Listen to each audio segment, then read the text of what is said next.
Hi everyone, and welcome back to Fully Playable Games. So we are continuing our Isle of Wight series. This is going to be part 2, and I am currently in the main town on the island, which is called Newport, and I'm going to be doing some charity shop hunting. So yeah, we're going to go around, see if we can find anything, and yeah, fingers crossed we get some good finds. But I am also going to be doing some other filming today as well for potentially part 3 of this series. Where we are actually going to be going to some proper game shops, which I cannot wait, because obviously there's nothing like that near me. So yeah, really looking forward to getting in there and looking in some proper gaming shops. I know it's going to be expensive, but really looking forward to it. So yes, let's get mounted to the backpack and we'll head into the charity shops and see what we can find.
Yeah, we don't need to do like just listed the whole thing. We do like simple stuff really.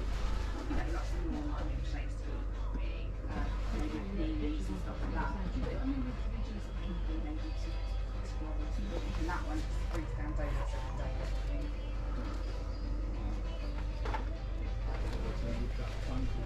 Yeah. But I just don't worry about it too much. I'm not really out, so I eat them all the time. But yeah, like, do you know what I mean though? We can go to there's certain little places that can do it. Yeah. But yeah, that's the only way that we get money is with my help. Eventually, if I can. Yeah, or it's going to take years. Well, they do all things like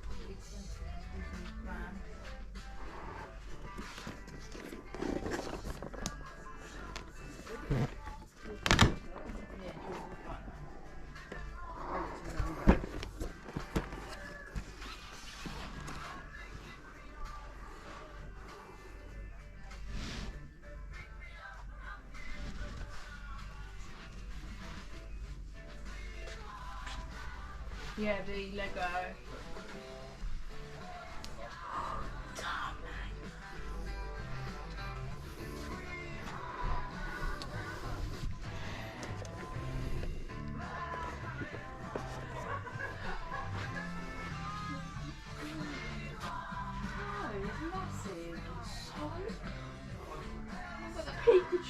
massive.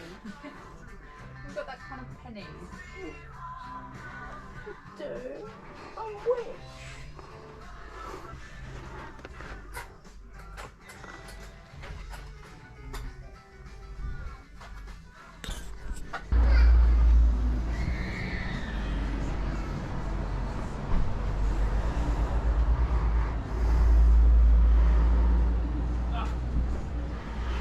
Harry Potter. Can't go wrong with Harry Potter. I've seen that, I've wrote it for my mother and sister. I love Harry Potter. Two pens.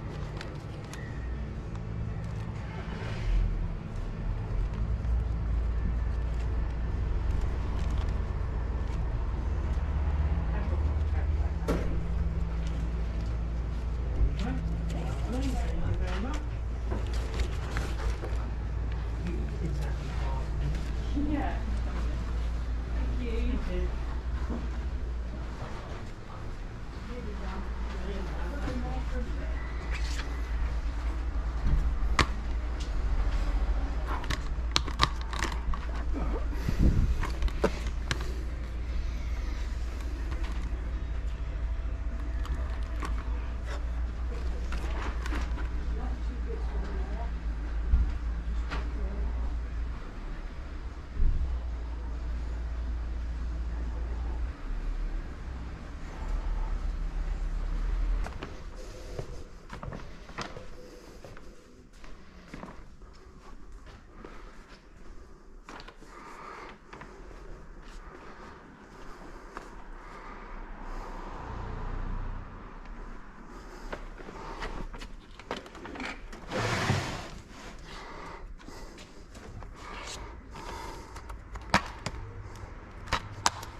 Okay, for Xbox One, sorry, or Xbox 360.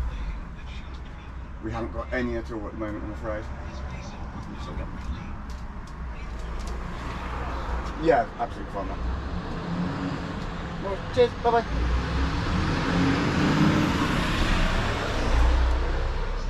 Yeah, we've got all the rarer bits behind the counter at the moment, just for security, so...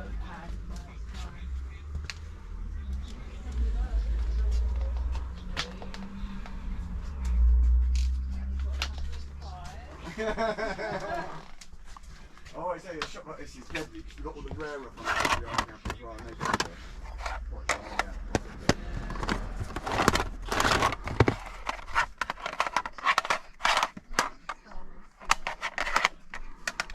so yeah, if you're into rarer retro stuff, do shout me. I keep the rare stuff behind the counter. So anything above 20 quid.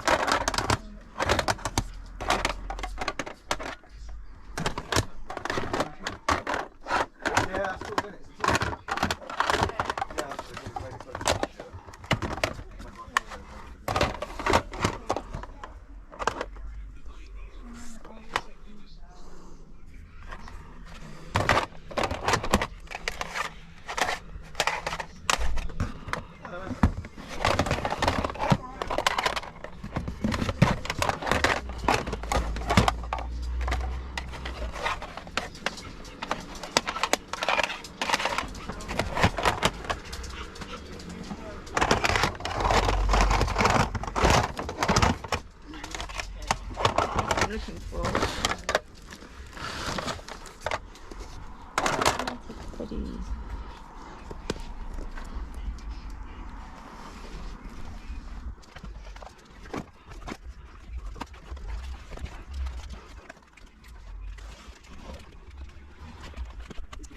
Thank you. I had about 20 games, 20 games, 20 games, 20 games, 20 games, 20 games, 20 games, 20 games, 20 games, 20 games, 20 games, 15 quid, Brilliant,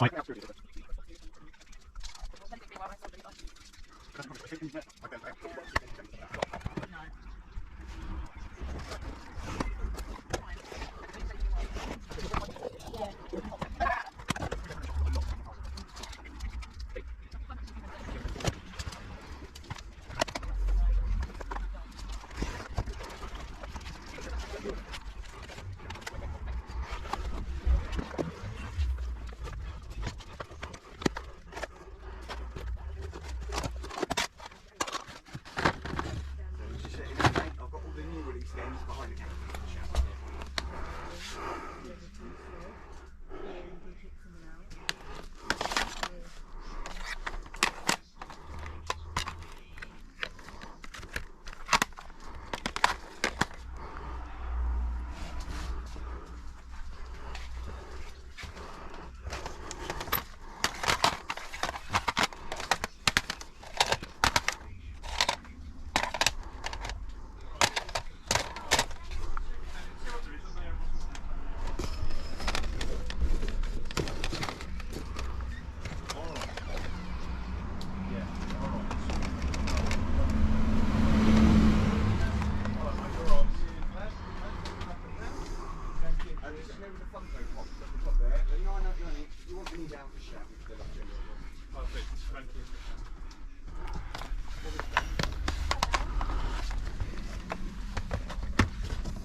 Shops and I might come back for it. Okay. Continue. You staying with Daddy? And then I might come back later. I'm going to pop across the peacock, Stu. What? I'm just going to pop across the peacock. Okay. No, I'll come back later. Yeah, my card. I'll come back. Yeah, no, one moment.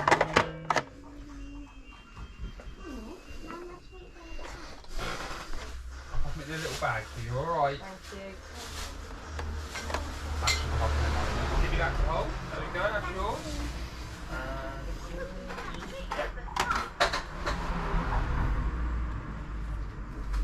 That's all done for you. Thank you. Have a good day. Bye. Come on in.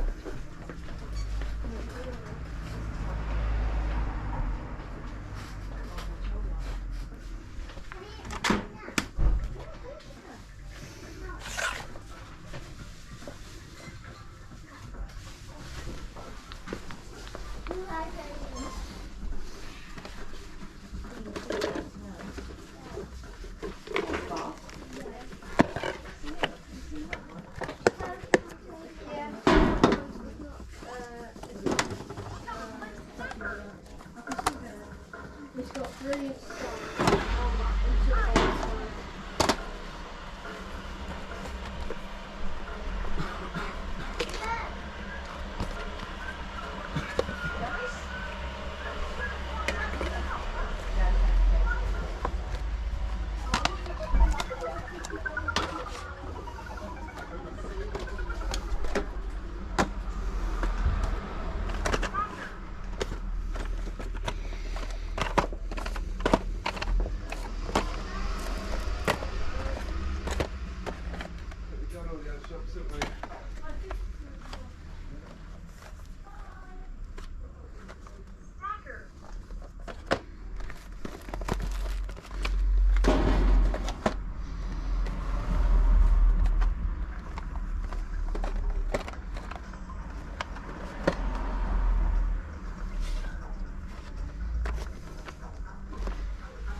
Go on, mate.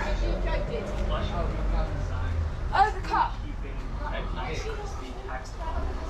So it just goes to show the Kobo Sage has a flush screen, but it has just as crispy of a screen as the Libra 2. If they're different in terms of their crispiness, it's very hard to tell the difference. To my eye, they look exactly the same, and the Sage has a flush screen. I really love that premium you get with an all-in-one screen. Now, a couple other things I need to mention over here. The Kobo Sage actually has a warm light temperature control display. This is actually really important because the Kobo Ellipsa does not have a warm light temperature control. This actually is better than the Ellipsa in that regard. The Ellipsa actually does not even have 300 ppi resolution. So both the resolution and the warm light temperature control, the screen on the Kobo Sage is better than the Ellipsa. I also really love the shortcuts they have on all the Kobo. Since we drag the things on the left side of the screen, or just the right side of the screen. Now I will say the Kobo Sage is not it seems to be a major selling point for the Kindles right now, but the Kobo does not have that. It's not really visible. It just looks like this on the screen. That shortcut is very convenient. Now the Kobo Sage also has dark mode, which is something that a lot of people out there really appreciate. You simply go to the settings, press this checkbox, it'll invert the colors, black background, and white text, which can be very helpful. Now let me talk about the biggest feature selling point of the Kobo Sage, and that is stylus support. This device is a game changer because it takes the best of both worlds from being an e-reader as well as being a note-taking device. Now the Kobo Ellipsa was a shipped earlier this year. I won't video talking about that, but that device really was not meant for reading.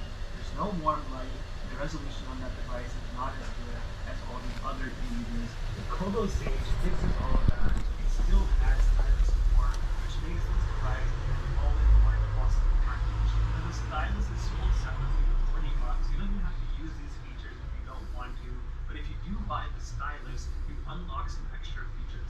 You can annotate while reading, you can underline things, you can circle things, you can make margins bigger and put notes on the sides. For someone who annotates a lot, this could be something that's very, very useful. It could be a game changer for you. This is important.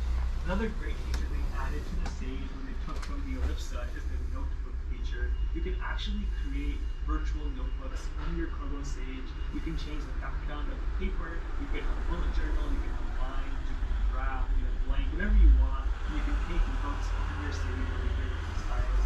This is a game changer for people who want a note-taking device but also want to read all in one place. This is a very, very awesome thing they added to the Sage. Now to keep up with all these note-taking features, they really have put a very powerful processor in this device. They have a 1.8 GHz quad-core processor powering the Kobo Sage.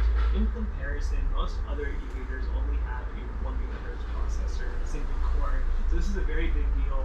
It's very, very snappy. It actually works very well for general use.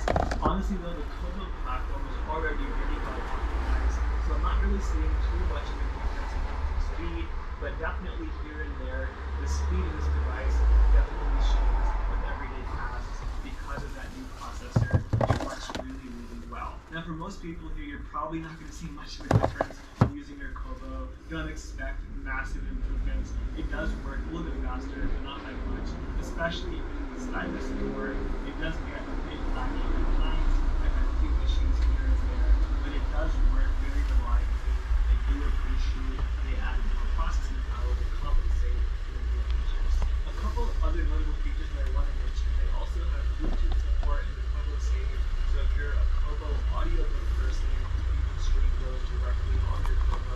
For me personally, I listen to all my audiobooks on my phone, so that's really not an issue for me.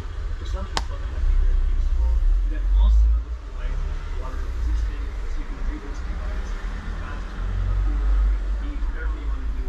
That feature is there. Now, let me recap a bit what my thoughts are about this Kobo Sage. I don't know why they're still selling the Kobo Forma. In my opinion, this is the Kobo Forma 2 with a bunch of new features. It's the same price as the Forma 2, $10 more. It makes no sense to buy a Kobo Forma right now. Just buy the Kobo Sage. It works so much better. I will say, as of making this video, the Forma is on sale, so unless they plan to decrease the price of the former, it does not make sense.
It was when they did that.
Did you ever play that brain training game?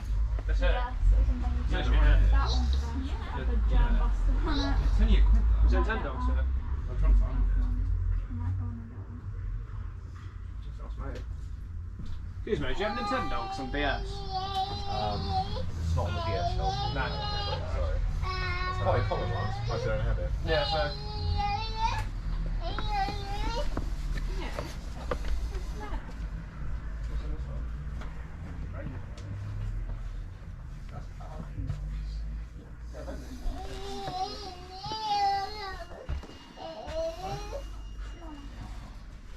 Just want everything. Right?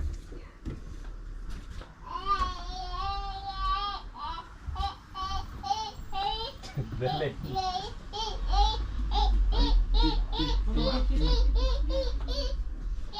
Yeah.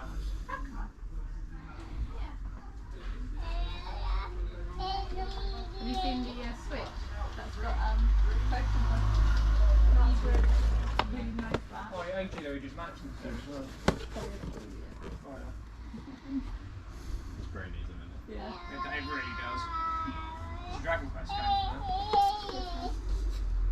Oh, See, I can scratch that Dragon Quest game in. I really need that one. Okay, so we are back from the... Actually, I can't say charity shops, can I? Because it is shops. So, yeah, we are back from the shops. And, yeah, we've got some really good pickups.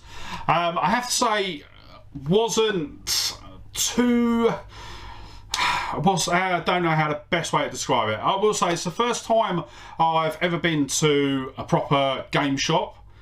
This time we were lucky enough to go to 3 of them. And we also had a look around the card shop as well, which was really interesting. But I have to say, I thought the pricing was very high. I'll go into it in a bit more detail throughout the video. But yeah, there was a couple of the shops that I went to, 2 in particular, where they had certain things that weren't priced up. And immediately they looked on CEX, see what CEX charging, and then added some more to it. I think the 3rd shop that I went to, they had an N64 game that I was looking at in the case. I think it was Rugrats. Didn't have a price on it, so I asked him. He literally opened up his computer, opened up his phone, looked up the CEX price. I think he told me £4. And I was like, oh, is that CEX pricing? So, no, it's CEX pricing and some. And I'm like, I didn't say it, but I was a bit thinking like, well, why am I going to buy it from you when I can go and get it from CEX cheaper and be able to return it if there's any problems? So, yeah, I will say, I hope that's not a sort of common occurrence with game shops, but yeah, I just found that there's a lot of things that were very overpriced. I know the first gaming shop that we went to, the guy there was saying that he had a variety of consoles, including one that I wanted, which was the Master System 2. He was selling it for £50, but then I was looking online and you can pick them up for about 30 quid on eBay. So I'm like, once again, I've got, if I get it off eBay, I've got the ability to return it if there's any problems with it. And yeah, there's just a bit more security, and I'm paying £20 less. So yeah, I was really disappointed actually. I was going in, I had a budget of £200 to spend in these gaming shops, but because their prices were so high and there's just no justification for paying it. So yeah, unfortunately, did get a couple of pickups from each shop. And I will say one of the shops that I went to, I was actually really happy with their pricing. I thought their prices were really, really reasonable. But yeah, so let's dive straight in. The first pickups that we've got are actually from some charity shops. And the first pickup that we've got is a triple pack DVD set. And the reason I picked this up was because it actually contains the Super Mario Brothers Super Show on DVD, which I haven't actually seen before. So this is a live action animation hybrid. So it starts off with a live action intro with then goes into an animated episode.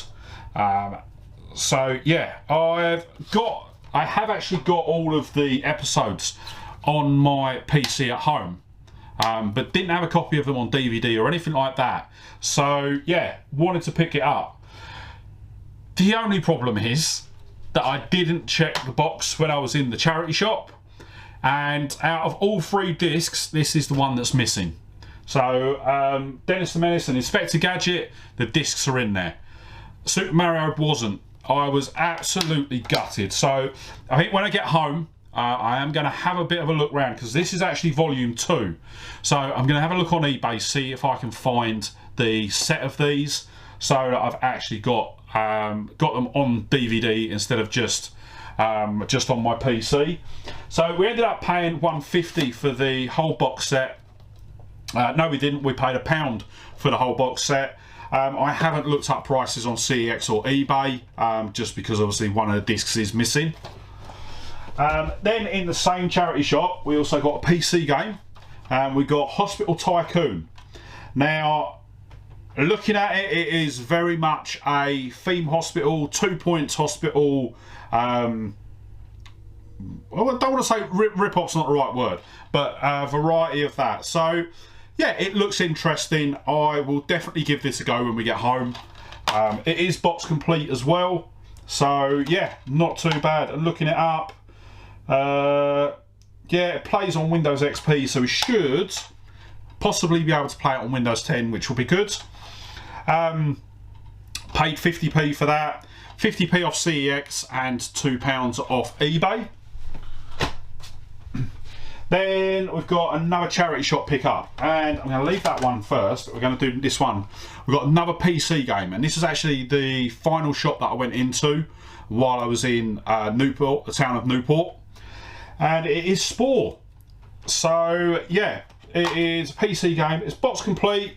There's a bit of damage to the manual, and then I didn't notice there was also a bit of damage to the rear cover art. But other than that, the disc is in good condition. It's not a game that I see too often. I don't think I've seen it at all at the boot fairs or any of the charity shops local to me. So I decided I was going to pick it up regardless.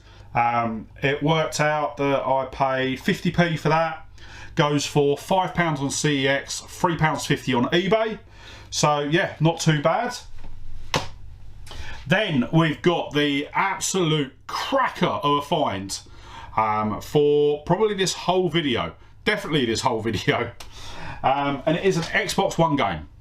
We picked up Call of Duty Modern Warfare. It is just a disc. Not too sure if there was meant to be anything extra included in it. It was marked up as £1, but I ended up getting it for 20p. So yeah, absolutely brilliant. Really, really chuffed to get that. Love the original Modern Warfare, so looking forward to playing the HD remake, or the 4K remake I think it is now, yeah. So yeah, paid 20p for that. Looking online, CEX charging £12 for it, and on eBay you'd pick it up for a tenner.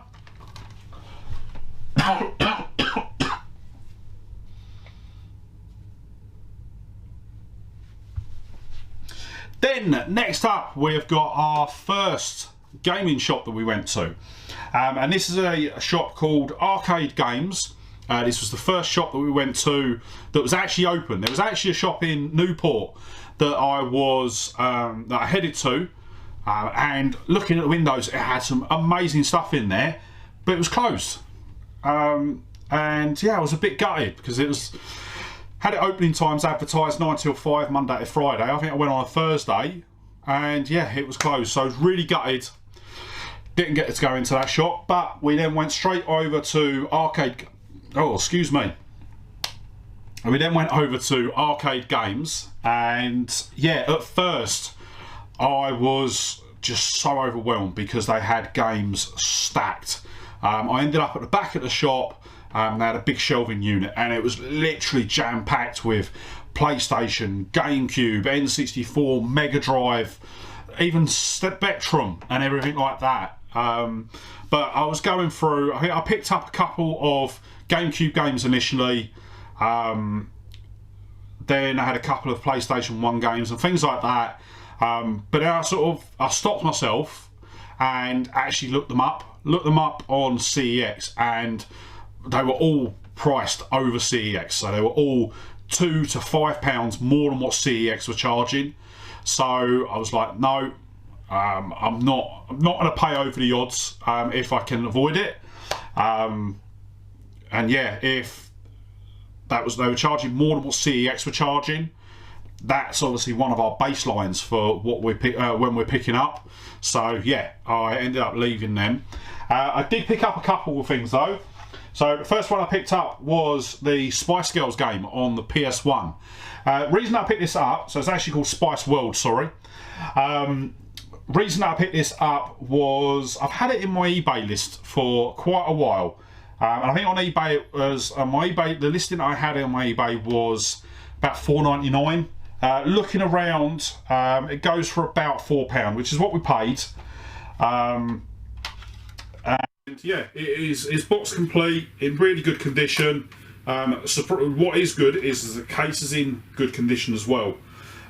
This is very much like a Dance Dance Revolution type game, all based to Spice Girls music.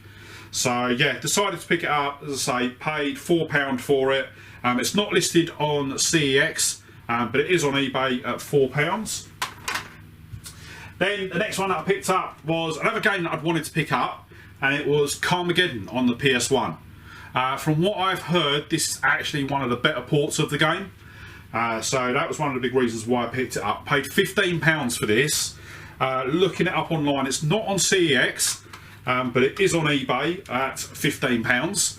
So we can definitely tell that the seller at this shop does a lot of his research on eBay. But yeah, it's box complete. Once again, the case is in really good condition. There's a small little crack just to the top here, but an overall good condition game. And yeah, I think worth £15. Then next up, we then went to a shop called Retro Hobby and Games, and this is the actually out of all three of the shops that I went to, this was my favourite. They had a really good selection of games and trading cards, and yeah, just an all-round sort of enjoyable time, shall we say. They had some boxed Game Boy games as well. They weren't priced up, but when I asked, I think they were going for about £40 or £50 each, the two that I picked up, which was actually reasonable. It's just below eBay pricing, so yeah, I couldn't begrudge what they were asking. I just didn't have that. I didn't want to spend that on that day, shall we say. But the two games that I did pick up, first one was Tony Hawk Pro Skater 4 on the original Xbox. It is box complete, and yeah, we paid £5 for it. Looking it up online, CEX are charging £4 for this, and eBay are charging £5.50. So yeah, not too bad. To be quite honest, didn't look this up. I saw it, just grabbed it. So yeah, not too bothered about that one. And then the other one we picked up was actually a Sega Saturn game. So we've got a couple of Saturn games in the collection at the moment. I think we've got some helicopter game and then Tomb Raider. So I saw this. They had it priced up at £12. Originally they had it priced up at 19, and then when I look on the front, it's then priced up at 12. So I thought I'd have a look at it, look it up, and it's actually going for about, well, when I looked it up online, I was seeing prices of like £40 to £50. But then when I re-looked after getting back, I was then seeing prices of about £20 on eBay. So yeah, not too bad at £12. CEX are charging 18 for it, and it is box complete. It's in good condition, so yeah, not a problem picking that up. And then the final shop that I went to was a shop called Outland Games. This has been the last one that you've seen in the video, and I will say this was the one that was probably the most disappointing out of them all. They had a really good selection of games, but once again they were just so overpriced. And this was a shop where I asked about the N64 cart. The guy looked it up on CEX and then added more on top of it. Didn't even try to match the CEX price. He was charging more than what CEX were charging. So yeah, ended up leaving it. I would have probably spent at least another £40 to £50 in the shop had his prices been a bit more reasonable. One of the games I was looking at in there as well was also 𝙃𝙤𝙢𝙤𝙤 64. They had it priced up at £8, and just out of curiosity, after I left, I looked it up. CEX charging £6 for cart only.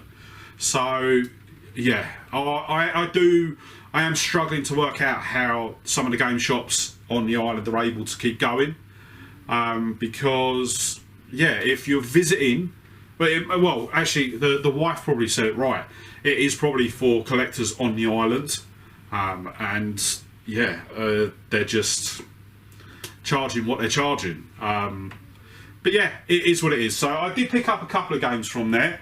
The first one that we picked up was Resonance of Fate on the PS3.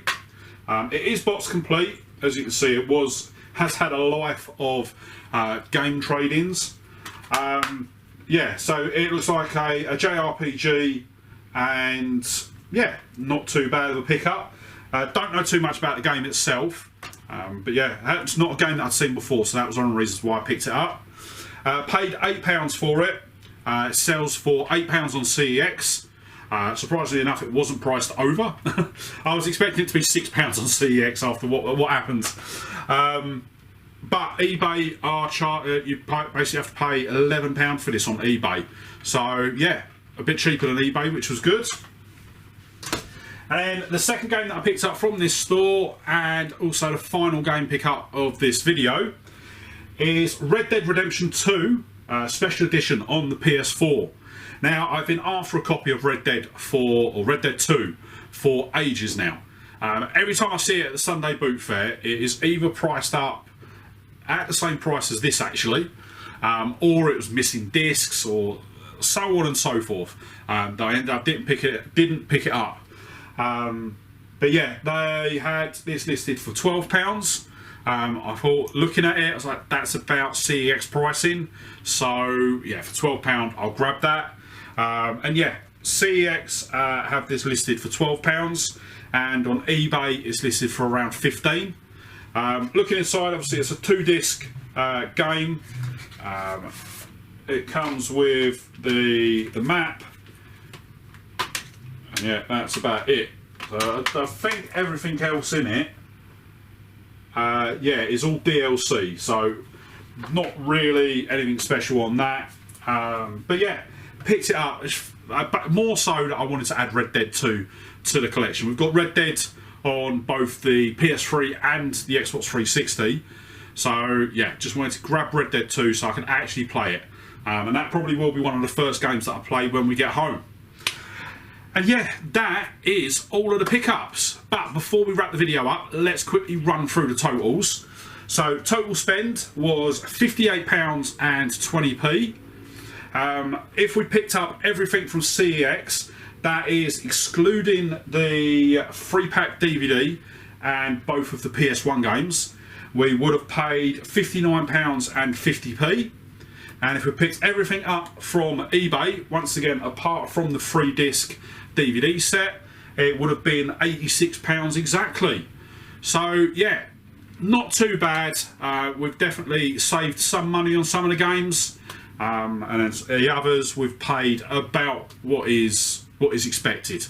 And that I don't mind. I don't mind paying what everywhere else is charging, but just didn't want to pay over the odds. Let me know in the comments if I'm right or wrong, but yeah, that is the way that I view it. But with that said, I am going to wrap the video up there. If you did enjoy the video, don't forget to hit the like button. And if you're not already, smash that subscribe button and ring the bell to be kept up to date when I upload new videos. I am hoping that there's going to be a part 3 to the Isle of Wight series. I will put a little note down the bottom as to whether there will be. I am doing some boot fair hunting while I'm on the island. I've been out this morning and been to a couple of boot fairs. Didn't really find anything, so I've got one more boot fair tomorrow that I'm going to be going to, and if I manage to find anything there, then I will do its own video. But with that said, thank you so much for watching today. Really hope you enjoyed the video, and I'll see you on the next one. Alright, bye!